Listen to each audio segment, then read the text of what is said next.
My first memory of Grandma's place was something unforgettable. I was about 3 3/4, a tiny little girl, very curious. Mom took me to Grandma's for a short visit. It was summertime, and we were in the front yard. Suddenly, I heard loud chanting and commotion from the street. I ran outside to investigate. There, I saw a group of boys in one single file marching up and down the street, laughing and giggling and screaming at the top of their lungs. It looked so much fun, so I tagged along. 2 rounds later, I learned the words and started chanting with them. Whose dog, oh ho? Beat me, oh no! If no one comes out, away I won't go. Out comes a girl of 19.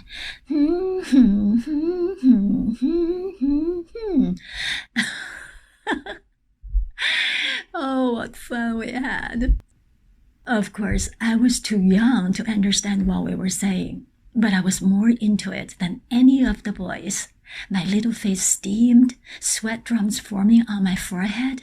I was swinging my arms this way and that and screaming my head off, and we were laughing. The next time we passed by Grandma's house, I heard Grandma calling me. Turning around, I saw Grandma standing at the gate, Mom next to her. I ran back to them, huffing and puffing, ready to return to the fun. Yes, Grandma, I asked. Grandma was livid. For shame, she said in a harsh tone. You are a lady. You're not supposed to run wild with dumb boys and say those horrible things, and for all the neighbors to hear and see. Didn't your mom teach you not to use bad words? What bad words? I asked. That set Grandma off, and she scolded me for an eternity. Mom got a tongue lashing as well. She couldn't stop chuckling. And when Grandma said, and grab yours, do you even have one? Mom burst out laughing. That confused me immensely. Did I do something wrong or not? Either way, Grandma's strong reaction had an unintended result. It forever etched in my brain that episode and those naughty lines that we chanted. Grandma's place is almost all I remember about my childhood. I can still see in my mind's eye Grandma's house, yard, and doorsteps, even the jagged edges of the stone steps, the cracks in the stones, and the green grass peeking out of the cracks. I see the chicken coop, the bunny hutch, and the 3 Chinese date trees Father planted in the yard, already grown and laden with fruits. I see the antique dinner table next to Grandma's flowers. The sun is setting, a bird chirps on one of the trees. Soft breezes blow by and bring whiffs of fragrance from the flowers. The ground clean and dust-free. Grandma has just sprinkled some cool well water before setting the table. The memories. To a city kid, the suburbs rocked. So much to see, so much to do, and so much yummy stuff to eat. Like fresh peanuts just dug up.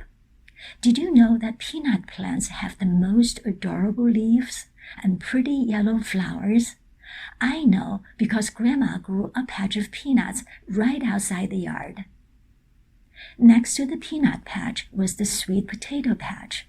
Sweet potatoes would grow so big they torn open the soil above them. I love sweet potatoes, and the leaves too. We used to make necklaces and wristbands with them. We wore them in bunches like Mardi Gras bees.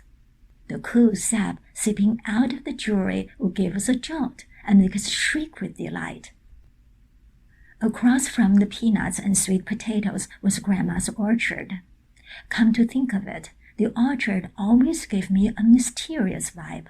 The shade, the quietness, the trapped heat and humidity, the strong smell of grass and rotting fruits, and the eerie shells cicadas left behind on their way up the trees. but all the fruits, just the thought of them makes my mouth water. Loyally following me around was Grandma's small white dog. He would chase the beautiful dragonflies with me, even tried to leap up and catch one. He was so clumsy and so adorable. The two cats usually stayed out of sight. They were known to bring home all sorts of awful things, like rats and once a snake. The swallow family living under the eaves was a chatty bunch. Grandma said they flew south every autumn and came home every spring. Grandma should know. She tied a red ribbon on the mother swallow's leg. Once a baby swallow fell out of the nest. It had a huge yellow beak and reddish skin. Grandma nursed the baby swallow for a few days and then had it placed back in the nest. That was the only time I saw a swallow up close. They were away most of the time, and when they came back, they would hide in the nest, chattering among themselves. The best place for hide and seek is the wheat field. And while you are hiding, you would find pretty ladybugs and colorful wildflowers. The most colorful flowers are the morning glories on Grandma's garden fence. Red, pink, purple, yellow, blue, green, you name it. I love them all. I can never decide which color I like best. Even their seeds are collectibles, round on one side and flat on two, cute beyond words. I have always preferred wildflowers over carefully cultivated ones. They seem to have a nonchalant attitude, and they pop up where you least expect them to and give you a wonderful surprise. Like that tiny flower I saw blocking the path of a dung beetle studiously rolling its precious dung ball. I do hope it found another hobby. And sunflowers. Grandma grew them everywhere on her property. I love sunflowers. They're so cheerful, always smiling at the sun and showing all their teeth. And willows. I love all trees, but willows take the cake. Not just because they look so graceful. They green first in spring when everything else was still dry and dead and gave us something to play with. Boys would make willow whistles. Girls would wear willow head wreaths. And we ran around merrily, trying to catch the soft, fuzzy catkins blown all over the place by the spring breeze. Oh, back to sunflowers. I love sunflower seeds, raw or roasted by Grandma. Grandma was such a good cook.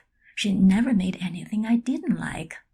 And the things she fed us was so fresh. Most came straight from the field or the garden. I even loved the tea she made. In fact, it was the wonderful scent of fresh-made jasmine tea that woke me every morning. And most of all, I love having dinner out in the yard next to trees and flowers. And that is what I want to go back to.